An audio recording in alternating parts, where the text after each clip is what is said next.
अस्सलाम वालेकुम स्टूडेंट्स, उम्मीद करता हूँ आप सब लोग खैरियत से होंगे।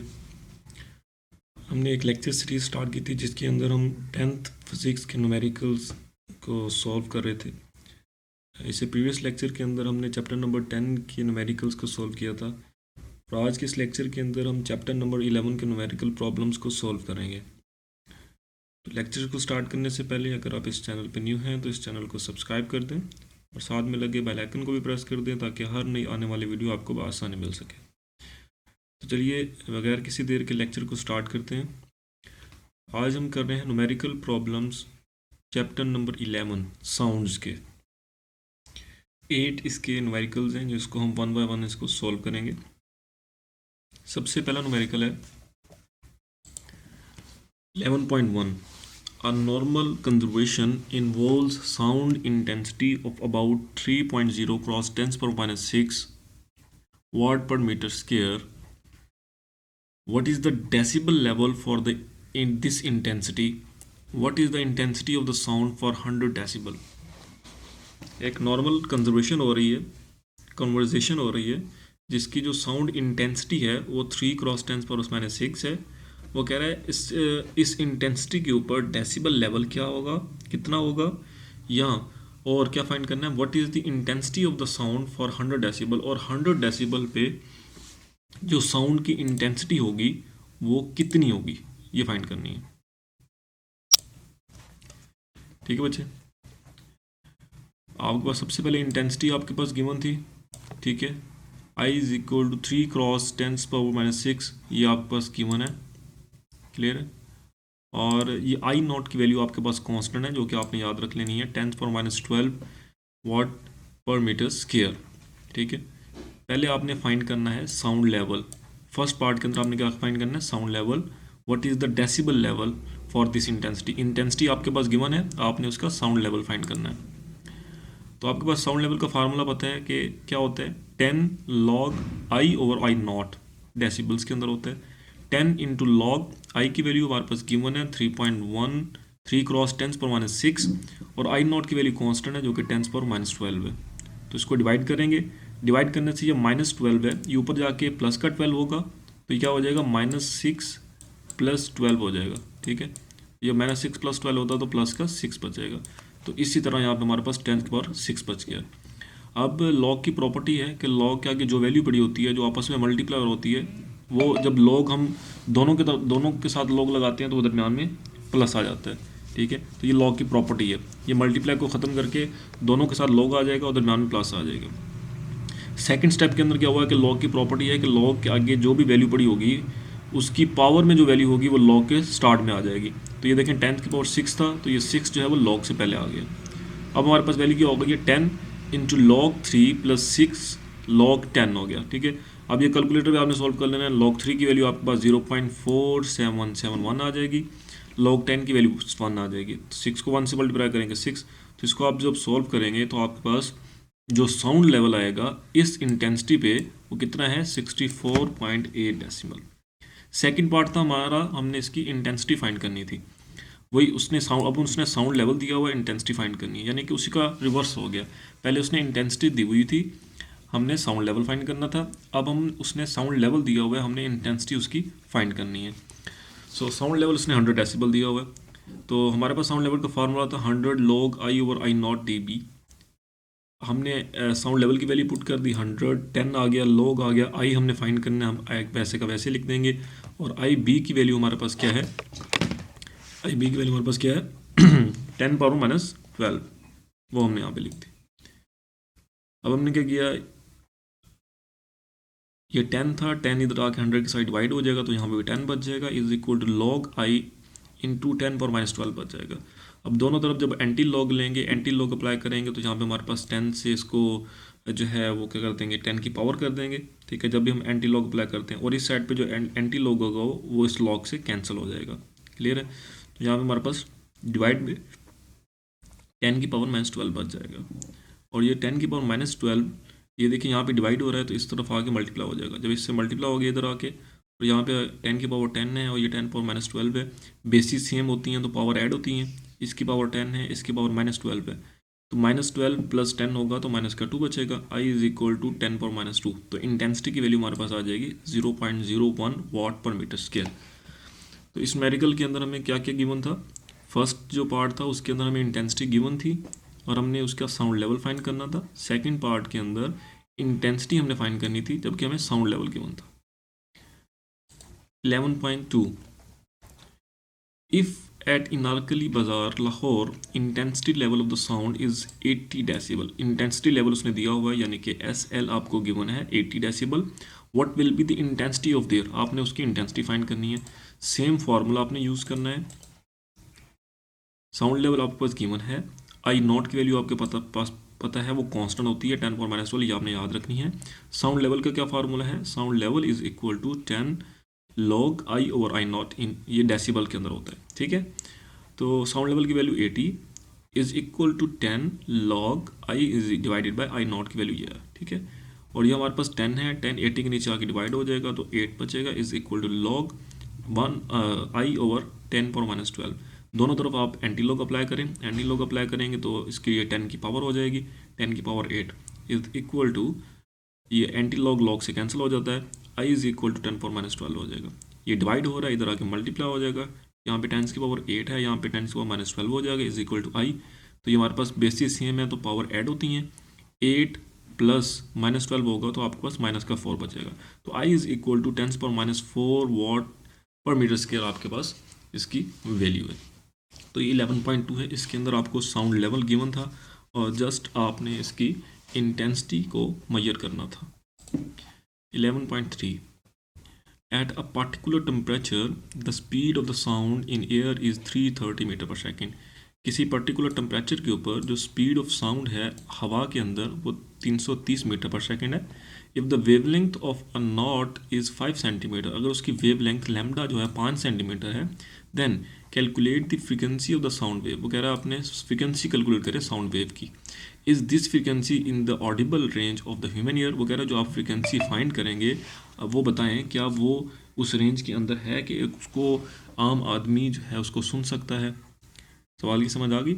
एक पर्टिकुलर टेम्परेचर के ऊपर जो स्पीड ऑफ साउंड है हवा के अंदर वो 330 मीटर पर सेकंड है, उसकी जो वेवलेंथ है वो 5 सेंटीमीटर है। वो कह रहा है उसकी फ्रीक्वेंसी को कैलकुलेट करें साउंड वेव की, और वो बताएं कि जो फ्रीक्वेंसी आप कैलकुलेट करेंगे वो उस रेंज के अंदर है कि उसको कोई भी आम आदमी उसको सुन सकता है। वी आपके पास गिवन है, लैम्डा भी आपके पास गिवन है, ठीक है। लैम्डा आपके पास सेंटीमीटर के अंदर गिवन है। तो मैंने आपको पहले भी बताया था, हमने जब भी कोई न्यूमेरिकल को सॉल्व करते हैं तो हम उसकी लीस्ट क्वांटिटी को लेके उसको सॉल्व करते हैं। तो ये सेंटीमीटर के अंदर हम नहीं लेंगे, इसको मीटर्स के अंदर लेंगे। इसको मीटर्स के अंदर कन्वर्ट करने के लिए 100 से डिवाइड करेंगे तो लैम्डा की वैल्यू हमारे पास आ जाएगी 0.05 मीटर। तो हमारे पास हमने मेजर करनी है फ्रीक्वेंसी। तो हमारे पास जो स्पीड है उसका फार्मूला है v is equal to f lambda. Wave speed का formula v is equal to f lambda को यूज़ करते हुए, जो कि हमने प्रीवियस चैप्टर के अंदर भी यूज़ किया था, मैक्सिमम जो न्यूमेरिकल से उसी फार्मूला को लेके हमने सॉल्व किए थे। v is equal to f lambda. अब v हमारे पास गिवन है 330, f हमने को मल्टीप्लाई करवाना है हमने लैम्डा के साथ। लैम्डा की वैल्यू क्या है 0.05, क्लियर है। एफ चूँकि हमने फाइंड करना है। अब 0.05 जो होगा वो 330 के नीचे आके डिवाइड हो जाएगा बिकॉज ये यहाँ पे मल्टीप्लाई हो रहा है। तो 330 डिवाइडेड बाय 0.05 तुम्हारे पास क्या आंसर आएगा 6.6 क्रॉस 10⁻³ हर्ट्ज। ये हमारे पास फ्रिक्वेंसी है। यहाँ तक हमने सॉल्व कर लिया। और सेकंड उसने पूछा था क्या जो हम फ्रिक्वेंसी फाइंड करेंगे वो एक आम आदमी के लिए ऑडिबल है कि वो उसको सुन सकता है। तो इसका आंसर है येस। ये जो हमने फ्रिक्वेंसी फाइंड की है ये साउंड जो है ये काबिल समात है। हम इतनी फ्रिक्वेंसी की जो आवाज़ है उसको हम इजीली सुन सकते हैं। तो इस न्यूमेरिकल के अंदर हमें स्पीड गिवन थी, हमें वेवलेंथ गिवन थी, हमने उसकी फ्रिक्वेंसी फाइंड करनी थी और हमने बताना था कि ये जो फ्रिक्वेंसी हमने फाइंड की है क्या ये काबिल समात है या नहीं। तो हमने उसका भी आंसर दे दिया कि जी हाँ, ये जो स्पीड हमने फाइंड की है ये काबिल समात है। नेक्स्ट हमारे पास है जी 11.4। और डॉक्टर काउंट्स 72 हार्ट बीट्स इन 1 मिनट। एक डॉक्टर ने जो है दिल की धड़कन जो है वो 72 बार सुनी 1 मिनट के अंदर, यानी कि टाइम जो है वो 60 सेकंड था। और जो नंबर ऑफ हार्ट बीट्स हैं एन की वैल्यू 72 है। Calculate the frequency and the period of the heart beats. वो कह रहे हैं कि आप जो है फ्रिक्वेंसी कैलकुलेट करें और जो पीरियड है हार्ट बीट्स का वो भी आपने फाइंड करना है। 11.4 नंबर ऑफ वेव्स जो हैं वो n इज इक्वल टू 72 है, यानी कि हार्ट बीट्स, और टाइम हमारे पास 60 सेकंड का था। 1 मिनट को हम उसको लीस्ट क्वांटिटी के अंदर लिखेंगे तो 60 सेकंड लिखेंगे। हमने फ्रीक्वेंसी फाइंड करनी है, तो फ्रीक्वेंसी f का फार्मूला होगा f is equal to n over t। ठीक है बच्चे, n की वैल्यू 72, t की वैल्यू 60, तो हमारे पास फ्रीक्वेंसी की क्या वैल्यू आ जाएगी 1.2 हर्ट्ज। तो हम इस फार्मूला को यूज़ करते हुए हमने फ्रीक्वेंसी फाइंड कर ली f is equal to n over t, जो कि हमारे पास 1.2 हर्ट्ज आ गई। अब साथ में हमें वो सीखा टाइम पीरियड भी फाइंड करना है। तो हमें पता है टाइम पीरियड का फार्मूला क्या होता है, reciprocal of frequency. Reciprocal of frequency is called time period, या reciprocal of time period is called frequency. तो f इज इक्वल टू हमारे पास 1 ओवर टी, या t is equal to 1 over f। Clear है बच्चे, हमारे पास f क्या हो गया 1 डिवाइडेड बाई f। हमारे पास f की वैल्यू हमारे पास क्या है जो हमने फाइंड की है 1.2 हर्ट्ज है। तो 1 डिवाइडेड बाई 1.2 हर्ट्ज करेंगे तो हमारे पास टाइम पीरियड आ जाएगा 0.83 सेकेंड। तो इस न्यूमेरिकल के अंदर हमें जो है number of heart beats given थी n, और हमें टाइम गिवन था 60 सेकंड यानी कि 1 मिनट। हमने उसकी फ्रीक्वेंसी फाइंड करनी थी। फ्रीक्वेंसी का formula f is equal to n divided by t। n is the number of heart beats या नंबर ऑफ वेव्स, और t हमारे पास जो टाइम गिवन है, जितने टाइम के अंदर वो हार्ट बीट्स जो है हुई हैं, तो हमने फ्रीक्वेंसी फाइंड कर ली। सेकेंड पार्ट हमने इसका फाइंड करना था टाइम पीरियड।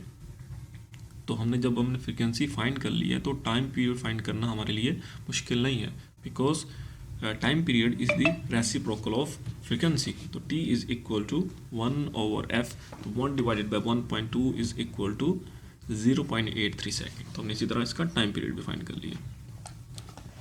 नेक्स्ट हमारे पास है 11.5 A marine survey ship sends a sound wave straight to the seabed। एक मेराइन है, यानी कि जो शिप्स हैं जो कि चलती हैं दरिया के ऊपर, उसने जो है वो साउंड वेव जो है वो भेजी हैं, ठीक है, समंदर की सतह के ऊपर। It receives an echo 1.5 second later. उसने जो है ना एक आवाज़ सुनी है 1.5 सेकेंड के बाद। The speed of sound in a sea water के अंदर जो समंदर का पानी होता है उसके अंदर जो स्पीड ऑफ साउंड होती है that is 1500 metre per second होती है।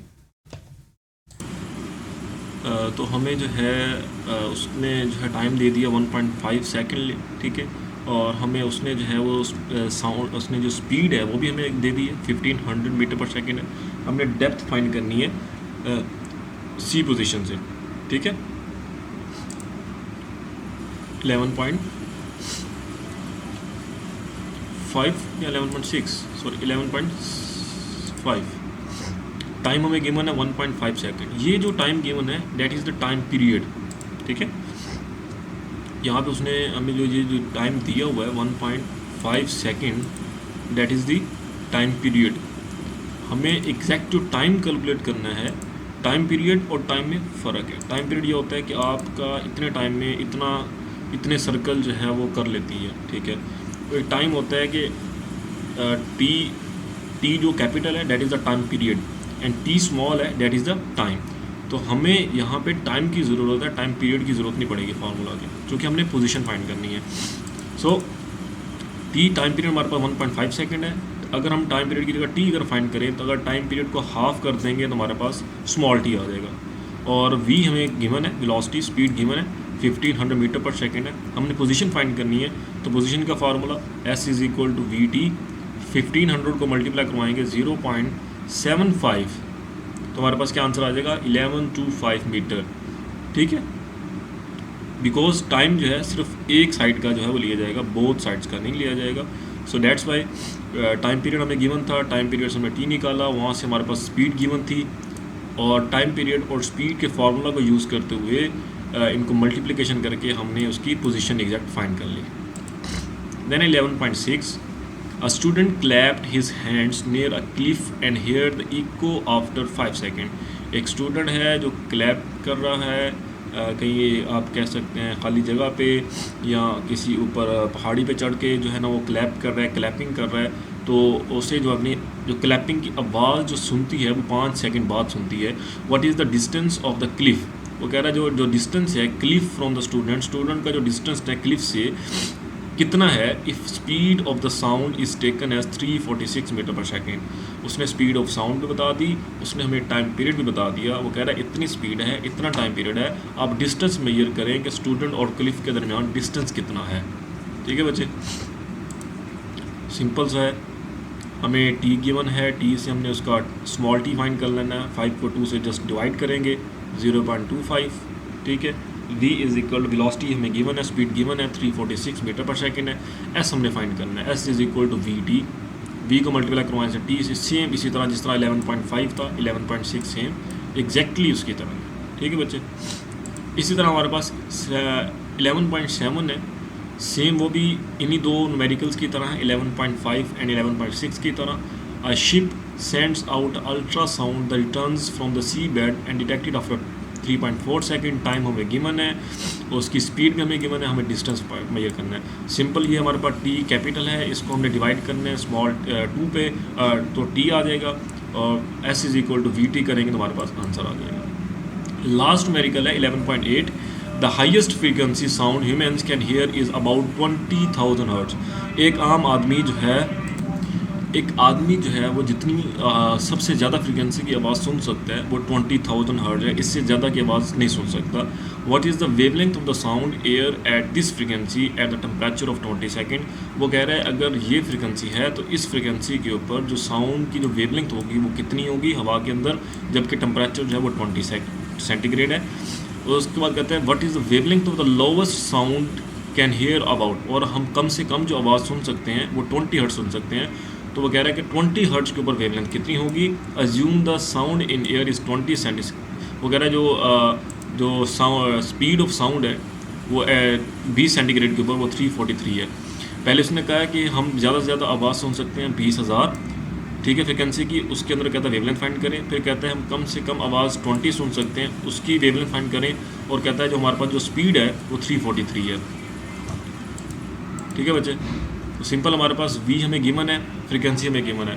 v is equal to f lambda करेंगे, हमने फाइंड क्या करना है फ्रीक्वेंसी, हमने फाइंड क्या करना है यहाँ पे लैम्डा फाइंड करना है, वेवलेंथ फाइंड करनी है। तो v is equal to f lambda. v हमारे पास गिवन है, एफ फ्रीक्वेंसी हमारे पास जब सबसे हाईएस्ट फ्रीक्वेंसी तो 20,000 वो गिवन है। यहाँ से हम लैम्डा फाइंड कर लेंगे, ये हमारे पास लैम्डा आ जाएगा। ये था बुलंद तरीन फ्रीक्वेंसी जो कि 20,000 थी। फिर था कम से कम फ्रीक्वेंसी कितनी होगी, उसने कहा कम से कम फ्रीक्वेंसी अगर 20 हो, एफ इज़ इक्वल टू 20 हो, तब लैम्डा की क्या वैल्यू होगी। ठीक है, तो v is equal to f lambda करेंगे। तो यहाँ से भी हमने लैम्डा की वैल्यू फाइंड करनी है। ये 20 यहाँ पे मल्टीप्लाई हो रहा है, यहाँ पे आके इसके नीचे डिवाइड हो जाएगा, तो लैम्डा की हमारे पास वैल्यू आ जाएगी। तो हमारे पास दोनों केसेस के अंदर उसने फ्रीक्वेंसी की वैल्यू दी हुई है और स्पीड उसने बताई है कि दोनों के लिए सेम है। अगर आप 20 हर्ट्ज़ के ऊपर भी देख रहे हैं, 20 हर्ट्ज़ के ऊपर भी 20,000 हर्ट्ज़ के ऊपर भी देखें तो आपकी स्पीड वो उतनी ही है। वो कहता है अगर आपकी फ्रीक्वेंसी जो है 20 हर्ट्ज़ है फिर भी जो स्पीड है वो 343 है। दोनों के लिए स्पीड सेम है, सिर्फ फ्रीक्वेंसी चेंज हो रही है और आपने वेवलेंथ की वैल्यू फाइंड करनी है। तो आप v is equal to f lambda के फार्मूला को यूज़ करते हुए ईज़िली आप जो है वो उसकी वेवलेंथ को कैलकुलेट कर सकते हैं। तो ये थे 11 चैप्टर्स के न्यूमेरिकल थे, 1 to 8 1 by 1 हमने सॉल्व किया। तो आप लोग इसकी प्रैक्टिस लाजमी कीजिएगा क्योंकि न्यूमेरिकल्स एक मैथमेटिकल क्वेश्चंस होते हैं। जितनी हम इसकी प्रैक्टिस करते हैं उतनी अच्छे से इनकी हमें समझ आती है। जब तक हम प्रैक्टिस नहीं करेंगे तब तक हम इसको इजीली कर नहीं पाएंगे, एग्ज़ाम्स के अंदर भूल जाएंगे। तो एग्ज़ाम्स के अंदर अपेयर होने से पहले आपको इनकी अच्छे से प्रैक्टिस करना होगी। जितनी आप प्रैक्टिस करेंगे उतनी ही ईजीली आप इनको सोल्व कर पाएंगे। रट्टा इनको बिल्कुल नहीं लगाना क्योंकि मैथमेटिकल्स इक्वेशंस को रट्टा कभी भी नहीं लगता, उनको समझ के सोल्व किया जाता है। तो इनके आप जस्ट एक पेज के ऊपर फार्मूलाज को राइट करें और स्टेटमेंट आप अच्छे से पढ़ें तो आप इजीली इन न्यूमेरिकल्स को सॉल्व कर लेंगे। तो मिलते हैं नेक्स्ट लेक्चर के अंदर, तब तक आप सब लोग अपना ख्याल रखिएगा। खुदा हाफिज़।